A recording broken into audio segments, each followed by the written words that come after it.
jam kana nan kel hamun in way ke jam matar ple pemantan ở rìa suối tơ trong mềm mi liên lang quay ở tay mà kel hamun in way ke jam làm tơ tròn mềm hi bằng gần Giêsu y vây lang in chờ ngâm in vô khờ đấng mà tơ tròn tru in quay cơ chấp lắm ra giang Giêsu đi ở Giêsu ấy tơ tròn mềm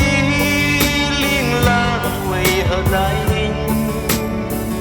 Magyal habut in quay cơ châm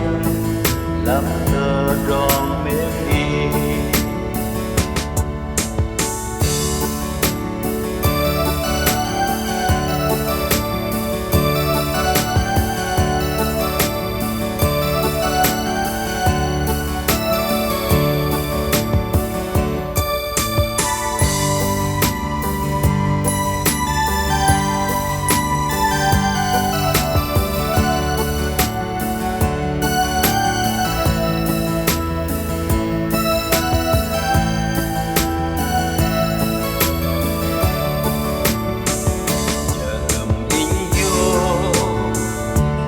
giang Giêsu